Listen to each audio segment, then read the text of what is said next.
Hello guys, इस video में हम लोग ये देखेंगे कि मेमोरेंडम ऑफ एसोसिएशन के अंदर कितने क्लॉज होते हैं और क्या क्या बातें उसमें लिखी जाती हैं।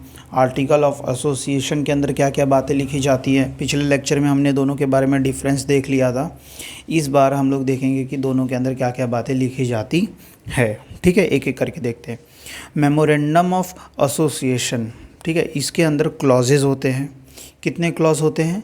1 2 3 4 5 6 क्लॉज होते हैं। ठीक है, अब ये क्लॉज क्या होते हैं, यानी मतलब ये कॉमन है। अगर आप कोई भी मेमोरेंडम ऑफ एसोसिएशन बनाओगे ना, तो ये 6 क्लॉज होंगे। इस 6 क्लॉज के अंदर ही सारी इन्फॉर्मेशन लिखनी है, क्योंकि ये एक गाइडलाइंस है, ये एक फॉर्मेट है, मतलब ऐसा ही आपको करना है ताकि लोगों को समझ में भी आए। ठीक है, नेम क्लॉज के अंदर कंपनी का नाम रहेगा। ये रहेगा कि कंपनी प्राइवेट है, पब्लिक है, ओपीसी है, और कंपनी क्या क्या कर रही है। ये सारा मतलब उसके नाम से जुड़ी हुई सारी डिटेल जो है वो नेम क्लॉज के अंदर रहेगी। ठीक है, किस दिन नाम लिया था, किस दिन नाम को रजिस्टर किया था, सारा चीज़ नेम क्लॉज के अंदर रहेगा।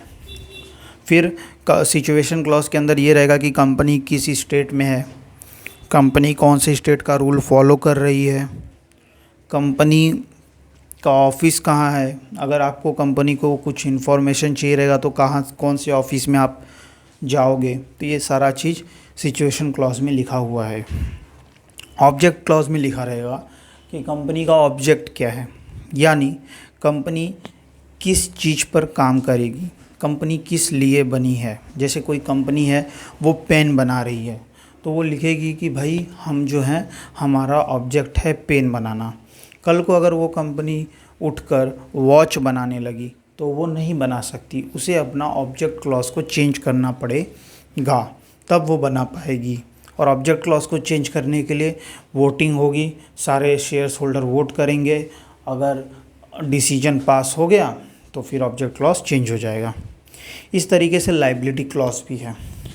लायबिलिटी क्लॉज में आप लिखेंगे कि कंपनी कितना डेप्थ देगी, कंपनी कैसे बायबैक करेगी, क्या क्या कंपनी के लायबिलिटी के ऊपर कंपनी का क्या क्या रूल्स है, ये सारा चीज़ लिखा जाएगा। मतलब क्या पावर दे रहा है कंपनी को लायबिलिटी के अगेंस्ट, ये दिया जाएगा। कैपिटल क्लॉज में लिखा जाएगा कि क्या कितना कैपिटल है कंपनी के पास, कि कितने सब्सक्राइबर ने कितना पैसा लाया है, वर्किंग कैपिटल क्या है कंपनी का करंट टाइम पे। कैपिटल से रिगार्डिंग सारी बातें आपको कैपिटल क्लॉज में मिल जाएगी। And last subscription clause. Subscription clause में आपको शेयर होल्डर्स के बारे में पता चलेगा, कंपनी को कौन सब्सक्राइब कर रहा है वो पता चलेगा, प्रमोटर्स कौन है, और ये सारी बातें आपको पता चलेगी। बट ये याद रखिए कि ये 6 क्लॉज को हम लोग आगे चल के डिटेल में पढ़ेंगे। और मैं ये बता देता हूँ कि अगर आपने किसी भी कंपनी के बारे में जानना है तो ये 6 क्लॉज पढ़ लीजिए, आप उस कंपनी के बारे में बहुत कुछ जान जाएंगे।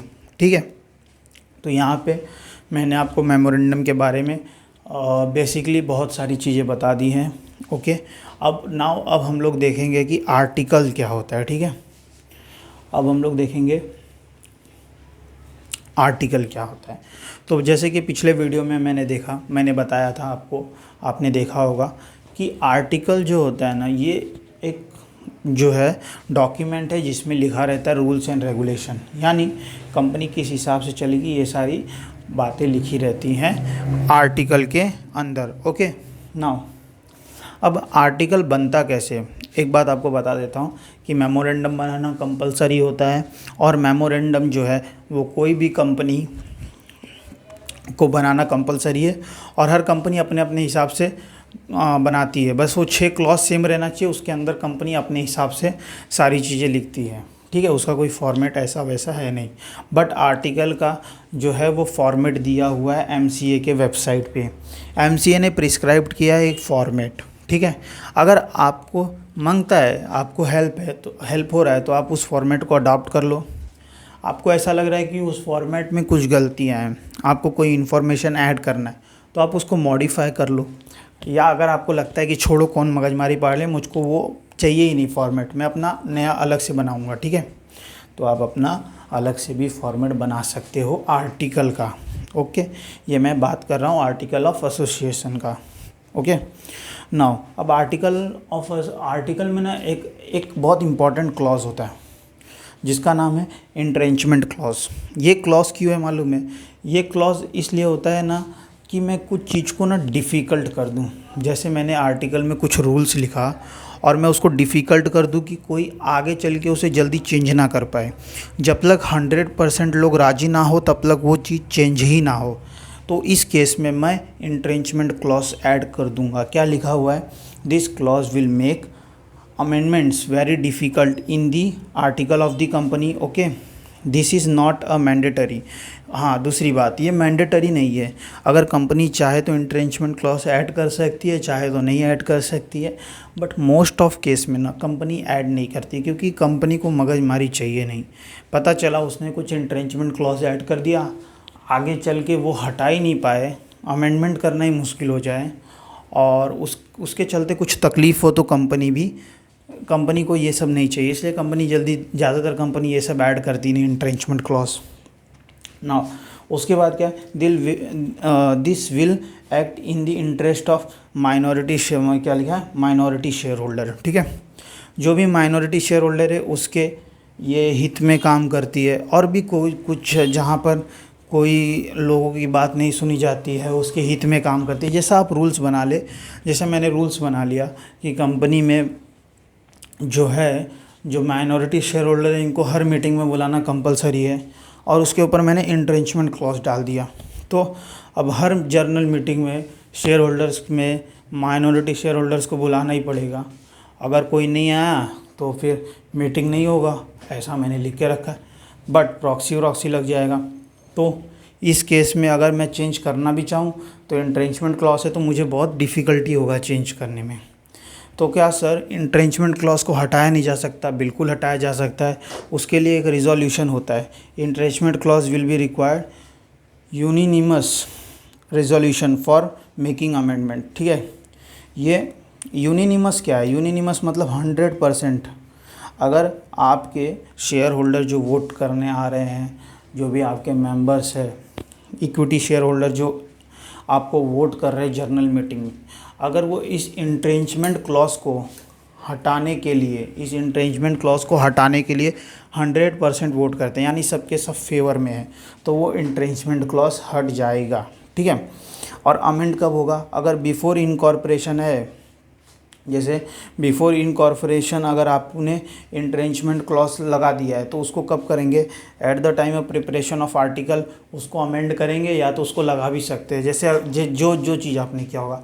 लेकिन अगर कंपनी इनकॉर्पोरेट हो गई है, ठीक है, तो आपको AOA को चेंज करना पड़ेगा। ठीक है, अप्रूवल लेना पड़ेगा शेयर होल्डर से, अगर आप पब्लिक कंपनी है। और अगर आप प्राइवेट कंपनी है तो आपको यूनिनिमस रिजोल्यूशन पास करना पड़ेगा।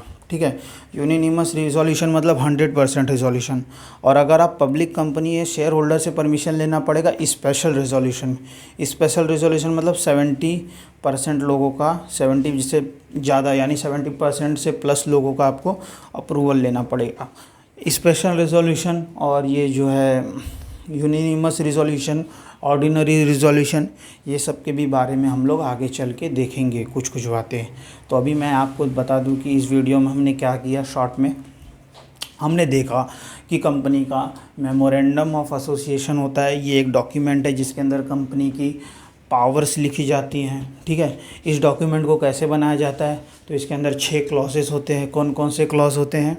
तो पहला नेम क्लॉज, दूसरा सिचुएशन क्लॉज, तीसरा object clause, liability clause, capital clause and subscription clause.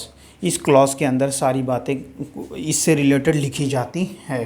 ठीक है, ये सारी क्लॉज को हम आगे चल के अच्छे से पढ़ेंगे ना। उसके बाद फिर आ जाता है आर्टिकल ऑफ एसोसिएशन। ये क्या है? आर्टिकल ऑफ एसोसिएशन जो है, आर्टिकल ऑफ एसोसिएशन ये एक डॉक्यूमेंट है जो बताता है सारे रूल्स एंड रेगुलेशन को। अगर आपको आर्टिकल बनाना है तो MCA के वेबसाइट पे आपको फॉर्मेट मिल जाएगा। चाहो तो आप उस फॉर्मेट को अडॉप्ट करो या मॉडिफाई करके करो या मत करो, अपना बनाओ, कोई दिक्कत नहीं है। ठीक है, एक इंट्रेंचमेंट क्लॉज का कंसेप्ट है, MCQ में पूछ सकता है कि इंट्रेंचमेंट क्लॉज क्या होता है। भाई बहुत डिफ़िकल्ट है अमेंड करने के लिए। ठीक है, ये मैंडेटरी है कि नहीं? नहीं, ये मैंडेटरी नहीं है। फिर दूसरा क्या है? ये किसके इंटरेस्ट में काम करता है? ये है जो माइनॉरिटी शेयर होल्डर के हित में काम करता है। और भी सारी बातें हैं, बहुत सारे लोगों के। अगर आप किसी भी चीज़ पे इंट्रेंचमेंट क्लॉज डाल दोगे तो वो उसके हित में ही काम करेगा। ठीक है, उसके फेवर में ही काम करेगा। फिर इंट्रेंचमेंट क्लॉज को हटाने के लिए कोई चीज़ है? जी हाँ, बिल्कुल है। उसके लिए यूनिनिमस रिजोल्यूशन पास करना पड़ता है। यूनिनिमस रिजोल्यूशन मतलब 100% लोग सहमत होने चाहिए, 100% फेवर में रहना चाहिए। बट प्राइवेट कंपनी है तब, और अगर पब्लिक कंपनी है तो स्पेशल रेजोल्यूशन से भी काम चल जाएगा। स्पेशल रेजोल्यूशन मतलब 70% से ज़्यादा लोग उसके फेवर में वोट करने चाहिए। इसका जो नोट्स है वो आपको टेलीग्राम के चैनल पे और इंस्टाग्राम के चैनल पे मिल जाएगा। इसका जो सारा नोट्स है वो वहाँ से आप उससे डाउनलोड कर सकते हैं या तो स्क्रीनशॉट ले सकते हैं।